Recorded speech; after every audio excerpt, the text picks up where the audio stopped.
Hello guys, আমি অনামিকা Sharma and আবারও এসে গেলাম আমি একটা নিউ ভিডিও। এটা হচ্ছে আমার ফার্স্ট রান্নার ভিডিও, তো দেখতে থাকো। এই যে দেখতে পাচ্ছ, আজকে আমাদের করে পায়রার মাংস হচ্ছে, মানে কবুতরের মাংস। তো পুরো রেসিপিটা আজকে শেয়ার করব। কড়াইয়ে একটু তেল দিয়ে তারপর আলুগুলো একটু ভেজে নেব, হালকা একটু হলুদ দিয়ে এটাকে ভেজে নিলাম। তারপর এই যে এখানে একটু তেজপাতা, দারচিনি, তারপর একটু নাড়াচাড়া, পেঁয়াজ, টমেটো, তারপর একটু রসুন ছেঁচা, আদা ছেঁচা একটু দিয়ে দিচ্ছি। তারপর দেখো এটা একটু ভাজা ভাজা ভাজা হয়ে যাচ্ছে। তারপর এখানে একটু হলুদ, মরিচের পরিমাণটা আপনারা বুঝে দিয়ে দেন, যার যতটুকু ঝালের প্রয়োজন ততটুকু। তারপর এই যে জিরে দিয়ে দেবো। প্রথমে লবণটা আমি একটু কম পরিমাণে দিয়ে দিচ্ছি, তারপর স্বাদ বুঝে লবণটা দিয়ে দেবো। তারপর একটু নাড়িয়ে চাড়িয়ে নেব। তারপর এখানে একটু হালকা পরিমাণে জল দিয়ে একটু নাড়াচাড়া করে নেব। এই যে এখানে মাংসটা একটু ধুয়ে নিলাম। দেখো মশলাটা কষিয়ে এলে আরও একটু জল দিয়ে একটু নাড়াচাড়া করে দেবো। এদিকে 3-4 বার মাংসটা ধুয়ে নেবার পর দেখতেই পাচ্ছ মাংসটা পুরো পরিষ্কার হয়ে গেছে।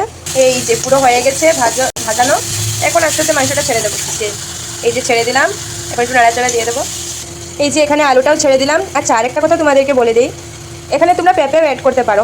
অ্যাকচুয়ালি আলুটা যেমন একটু একটু আমরা ভেজেছি, ওইরকম পেঁপেটাকেও একটু একটু ভেজে নিতে হবে। তো তারপর একটু নাড়িয়ে চাড়িয়ে নেব। ফাইনালি মাংসটা কষিয়ে এসেছে, দেখতেই পাচ্ছ। এখন একটু ঝোল দিয়ে দেবে। এখন আস্তে আস্তে মাংসগুলো সিদ্ধ হয়ে আসলে, তো ফাইনালি হয়ে গেল আমাদের মাংস। এখন জাস্ট একটু বাকি রয়েছে গরম মশলা দেওয়ার জন্য। এই যে একটু গরম মশলা দিয়ে দিচ্ছি ছিটিয়ে, হালকা পরিমাণে একটু চিনি দিয়ে দেবো। তো হয়ে গেল আমাদের মাংস তরকারি। অ্যান্ড ভিডিওটা যদি ভালো লাগে থাকে তাহলে অবশ্যই সাবস্ক্রাইব করে দেবে চ্যানেলটাকে।